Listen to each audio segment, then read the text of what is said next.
يهمني الإنسان ولو ملوش عنوان. يا ناس يا ناس يا مكبوتة، هي دي الحدوتة، حدوتة مصرية، حدوتة مصرية.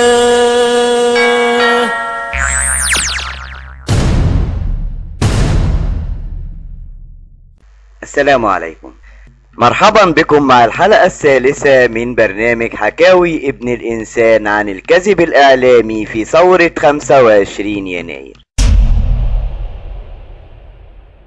وكنت عملت قبل كده حلقتين باسم كشف سر دهس المتظاهرين، أدعو من لم يراهم أن يشاهدهم. فيه ناس بتسألني ليه انت قلبت على ثورة 25 يناير رغم انك شاركت فيها؟ والجواب اني ما قلبتش على ثورة 25 يناير، ولكن انا عاوز الثورة المصرية تمشي كما شاء الشعب المصري وليس كما يشاء اعداء الشعب المصري. واللي شايف الحلقات دي ممكن ترجع المعتقلات والنظام القديم والكلام ده، لا ما تخافش يا حبيبي، لان المعتقلات في عصر مبارك وفي غير عصر مبارك مفتوحة فقط لمن يقول أشهد أن لا إله إلا الله محمد رسول الله خالصة من قلبه. ولا هو كان بيدخل المعتقلات الفاسدين وكده كده النظام ده باقي؟ ولا هي أكبر دولة ديمقراطية في العالم مش هي صاحبة معتقلات جوانتنامو؟ المهم ما تخلوناش نفتح وخلينا في موضوع الثورة المصرية. فما اجي اوضح ان الثورة المصرية كانت فيلم امريكي يهودي، يبقى انا عايز امصرها مش ابوظها. والصور اللي انت شايفها في الخلفية دي صور بعض شباب ثورة 25 يناير وهم مع اعداء مصر. فهل ممكن يكون اعداء مصر هم اللي هيجيبوا لنا الحرية؟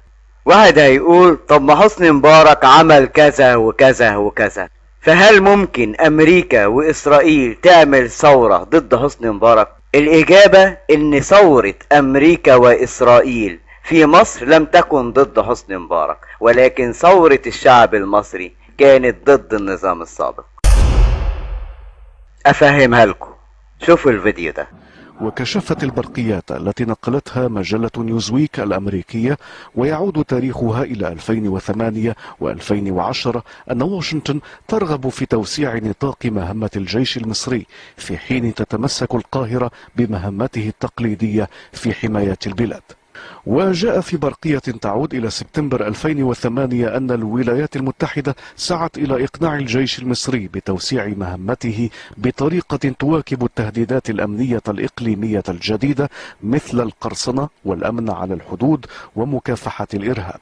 وتقول الولايات المتحدة إن المسؤول عن ذلك هو وزير الدفاع محمد حسين طنطاوي، الذي تصفه بأنه العقبة الأساسية أمام تحويل مهمة الجيش المصري. ونقلت البرقية عن اللواء محمد العصار مساعد وزير الدفاع المصري قوله إن سياسة الدفاع المصرية تعطي الأولوية للدفاع عن الأرض المصرية وقناة السويس والحفاظ على جيش تقليدي قوي لمواجهة الجيوش الأخرى في المنطقة. وأظهرت البرقية أيضا أن العصار قال إنه في حين تفضل مصر شراء أسلحتها وعتادها من الولايات المتحدة فإن الأمن القومي خط أحمر، مضيفا أن المصريين يمكنهم التحول إلى مكان آخر إذا اضطروا لذلك.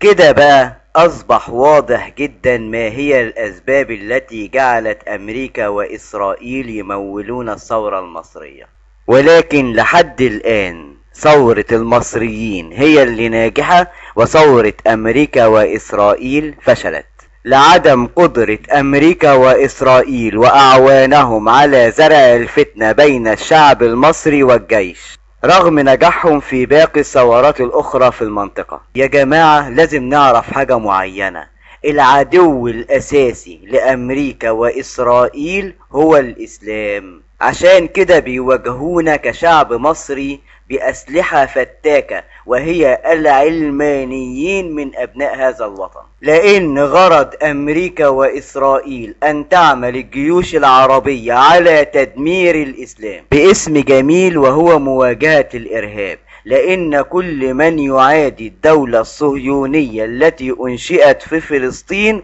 فهو إرهابي. عارفين إيه هي الديمقراطية اللي عايزينها العلمانيين؟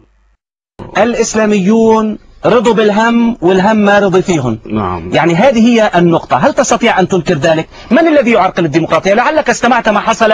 بس دقيقة دكتور القمني، هل تستطيع أن تنكر أن العلمانيين هم الذين ينقلبون على الديمقراطية في تركيا؟ هم الذين يجيشون الشارع ضد الإسلاميين بالرغم من فوزهم بالانتخابات بطريقة ديمقراطية وبشهادة المجتمع التركي. هل لاحظت ماذا فعلوا وماذا عملوا؟ لماذا ترمون الكرة في ملعب الإسلاميين وأنتم أعداء الديمقراطية؟ أنتم العلمانيين دائما تصرون على وجوب إعطاء الفرصة للشعوب كي تعبر عن رأيها، صح ولا لا؟ نعم. ماشي. طب لماذا عندما تختار هذه الشعوب الإسلاميين تصبح هذه الشعوب شعبوية بنظركم؟ ما هذا النفاق العلماني؟ هذا هو سؤال يطرح كثيرا. تركزون على رأي الشعوب وعندما تختار غيركم تصبح شعبوية. كيف ترد؟ هذه ليست ديمقراطية. لا يمكن بالمنطق اللي احنا عايشين بيه بالمنتاليتي ده القبطي يرشح نفسه في مصر وينجح، ما هينجحش. لا يمكن الشيعي يرشح نفسه في مجتمع سني وينجح. وهكذا الأمر في أمريكا. الكثير من الديانات غير مسموح لها الوصول إلى الرئاسة. لماذا فقط عند حلال على أمريكا وحرام علينا؟ هل يستطيع اليهودي أن يصل إلى الحكم في أمريكا؟ لا يستطيع. هل يستطيع حتى المسيحيون في فرنسا لا يستطيعون الوصول إلى الحكم إلا إذا كانوا من طينة معينة؟ تعالوا كده نشوف رأي الشعب المصري في الرئيس القادم. هل رأي الشعب المصري متفق مع من يقال عنه إنه هو رأي الشعب المصري؟ نشوف بعينينا ونحكم.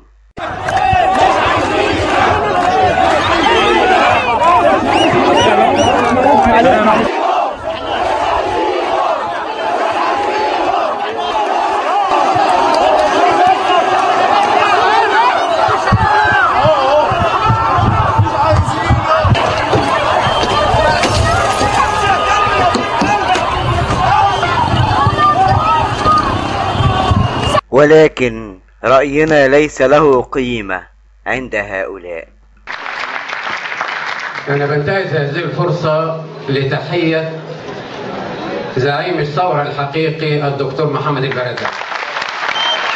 ومن هذا المكان أنا بعتذر للدكتور البرادعي عن كل الإهانات التي تعرض لها من الصحافة المصرية ومن وسائل الإعلام. هذا مواطن مصري محترم، اختلف معه في الرأي لكن لازم احترمه. شفتوا تراجع في ثواني ازاي؟ اختلف معه في الرأي لكن لازم احترمه لما عرف رأي المصريين في الدكتور البرادعي. شفتوا بقى اللعبة ماشية ازاي؟ طب تعالوا نشوف رأي الشعب المصري في الدكتور حازم صلاح المرشح الإسلامي.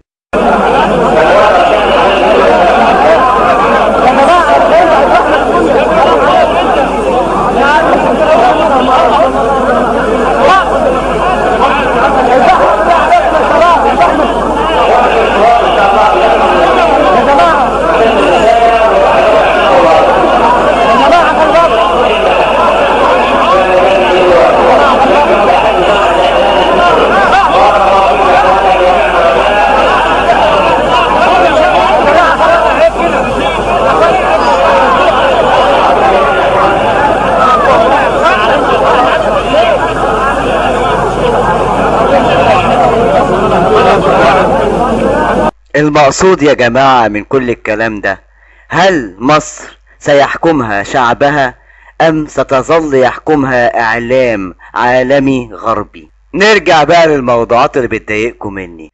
رغم كل المشاهد الجميلة اللي حصلت في ثورة 25 يناير ورغم كل المشاهد المفزعة اللي حصلت في ثورة 25 يناير إلا إن محدش يقدر ينكر إن أعظم شيء حصل في ثورة 25 يناير كان صلوات المتظاهرين. ولكن الشيء الغريب إن لو قلت الكلام ده لحد ما يفتكرش صلاة يوم الجمعة ولا يفتكر صلوات المتظاهرين في الأيام العادية، ولكن يتذكر الصلاة على الكوبري ورش المصلين بالماء. بالفعل صلاة المتظاهرين على الكوبري سوقت اعلاميا بطريقة كبيرة جدا، ومفيش للصلاة على الكوبري غير فيديو واحد بس هو اللي تناقلته جميع القنوات الفضائية والقنوات العادية. ولكن الشيء الغريب ان القنوات اللي اذاعت الفيديو ده قطعت منه ثانية واحدة بس. السؤال: ما قيمة هذه الثانية ولماذا تم حذفها؟ اكتب كده في اليوتيوب: انظر ماذا يفعل الامن المركزي المتوحش في المصلين، واكتب مقطع فيديو يوضح وحشية الامن المصري في جمعة الغضب. هتجد ان هذه الثانية بالفعل محذوفة. ولكن بعد ما انتشر الفيديو الاصلي بين الناس وابتدى بعض الناس يلاحظ هذه الثانية اللي كانت محذوفة في القنوات ويتكلم عنها، رغم انه ما اتكلمش ليه القنوات اللي اذاعت هذا الفيديو حذفت هذه الثانية، ولكنه تكلم على ان المتظاهرين كانوا بيمثلوا انهم بيصلوا لانهم لم يركعوا في الصلاة. ولكن انا هثبت لكم شيء غريب، ان الصلاة دي صحيحة 100%. ولكن نشوف التسجيل ده الاول. التسجيل ده عن خدعة قامت بها القنوات الفضائية لإظهار حصان أخضر يركبه فارس بين المتظاهرين. واحد هيقول لي: طب ما هي خدعة واضحة، ايه قيمة ان الولايات المتحدة تعمل خدعة بالسذاجة دي؟ يعني زي خدعة نقل جبل المقطم اللي هتعرفوها وتسمعوا عنها. يبقى ديت بعد ما يمر سنين يقولك ده في الثورة المصرية من زمان قوي سنة 2011 ظهر حصان اخضر زي ما كان في الرؤية في الكتاب المقدس. الموضوع يا جماعة ان الولايات المتحدة او دول الغرب ما بتعملش حاجة اعتباطا، وكل شيء عند الناس دي لو مش هيضر بالاسلام ليس له قيمة. اما لو هتقف ضد الاسلام نفديك بعينينا يا جميل لحد ما يحسوا انك وقعت ولا تلزمهم. نرجع بقى لمولانا اللي بيصلي في الكوبري بلحيته وبجلبابه الابيض ومش عارف ان صلاة المسلمين فيها ركوع. واحد هيقول لي: انت مش قلت الصلاة صحيحة 100%؟ ايوه يا عم صحيحة، بس استنى عليا. مش احنا لما بنيجي نصلي بنكبر ونضع ايدينا بمحاذاة الاذنين ونقول الله اكبر واحنا ظهرنا مفرود، ثم نضع ايدينا على صدرنا ونقول الفاتحة وسورة صغيرة، وبعدين نرفع ايدينا عند الاذن ونقول الله اكبر، وبعدين نركع ونسبح الله 3، ثم نرفع ونقول سمع الله لمن حمده اللهم لك الحمد. بعد كده بقى بننزل للسجود بدون ما نضع ايدينا على اذاننا ونكبر، بنقوم نازلين على طول على السجود. مش هي دي الصلاة اللي خدناها في KG1 لحد ما كبرنا؟ هو بقى ليه بيكبر وهو نازل للسجود وبعدين بيكبر وهو محني؟ بس حقيقي الصلاة صحيحة 100%، وهثبت لكم.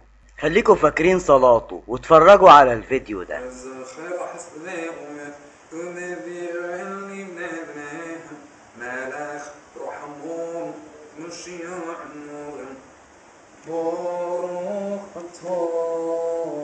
اهي طلعت صحيحة، بيكبر وهو نازل وبيسجد. ايه بقى اللي خلاكوا استغربتوا من صلاة التاني؟ اسألوا اي حاخام يهودي هيقول لكم فعلا صحيحة. مولانا اللي كان بيصلي على الكوبري كان بيحقق نبوة دولتك يا اسرائيل من الفرات الى النيل، وبعد سقوط سوريا هيصلي في سوريا وفي العراق بنفس الطريقة. واسأل الله سبحانه وتعالى ان يكون تحليلي خاطئ. يهمني الإنسان ولو ملوش عنوان، يا ناس يا ناس يا مكبوتة، هي دي الحدوتة، حدوتة مصرية، حدوتة مصرية.